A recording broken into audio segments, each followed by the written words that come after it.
Good morning, everybody, and it's very good to be here, back with Ari again, and to see some friendly faces, and it's even better to see lots of new faces. And I'd just like to digress for very quickly to say congratulations to Francis on his appointment, and to welcome and to congratulate Gina on her work as well, and also to thank Catherine, wherever she is, for everything that she's done. And we're very grateful over the years for everything that Catherine Brogan has contributed to Ari. And I'd actually also see Jutta Kirkham there, who was one of the original Ari leads, and it's not always recognised, but just to mention that as well. And just also to apologise that I'm on my own today, not in the spirit of co-production, but that's by accident rather than design, as Jerry Malley was to be with me, had to pull out at the last moment. So I just want to talk very briefly about peer support working and where we are. And there was a learning project, as they're called nowadays, for the last 2 years to introduce peer support working onto multidisciplinary teams in Ireland, because the research points that is the best way to deploy peer support is directly onto MDTs.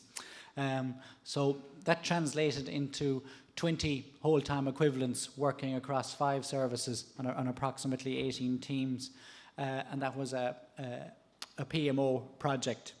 And I suppose what I was involved in then was, I suppose, reviewing that process, how it worked and what we learned in terms of the recruitment, the training, the service readiness, the supervision, evaluation, and where we go from here. And I suppose Michael will be talking later, and he was here this morning, and he's much more articulate than I, and he defined what we understand by peer support working. And in terms of services that were offered in the initial stage, peer support workers, we look for things like that they had an understanding of recovery, that they had an organisational commitment at a senior level, that the teams wanted to have a peer support worker and understood the value that it would bring, that there was appropriate supervision and support structures in place for the peers.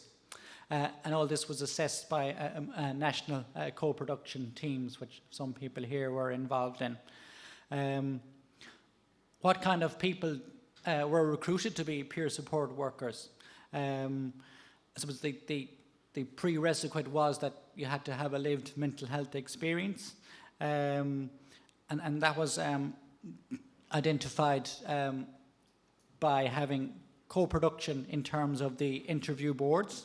We were looking for people who had a good insight into recovery, that I suppose were in a position with their own recovery, that they could look objectively what happened and use that experience to help others.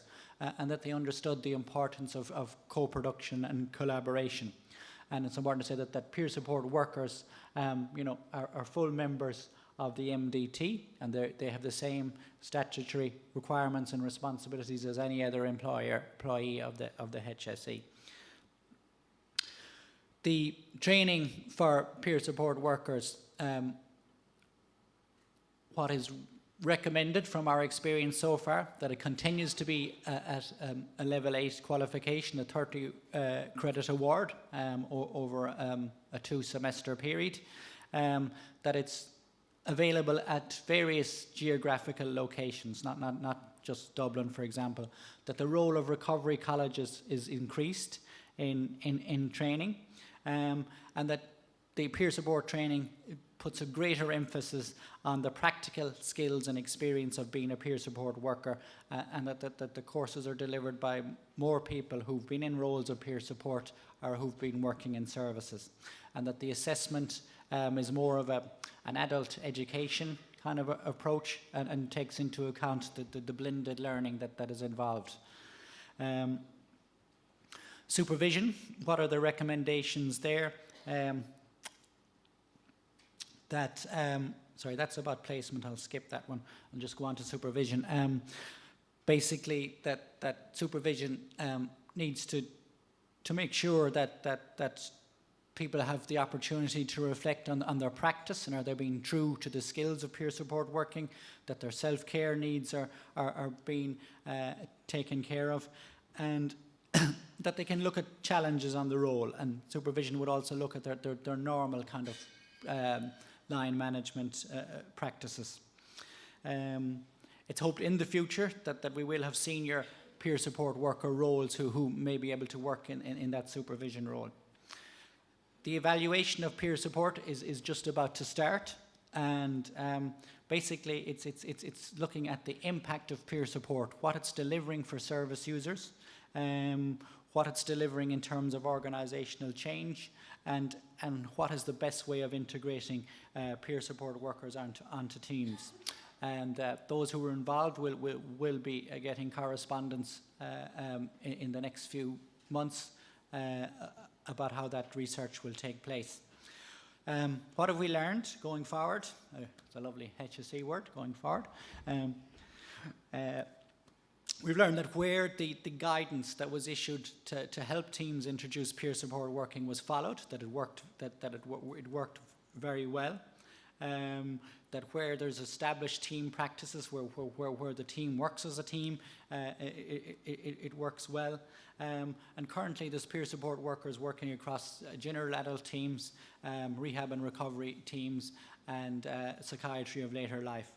As I said, the evaluation is currently up and running, but there are positive indicators already that peer support is a catalyst for organisational change and is improving recovery outcomes for service users.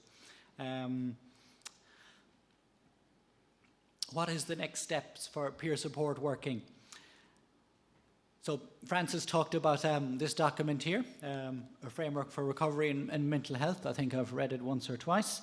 And that talks in action 1.1.2 that peer support should be available to all service users.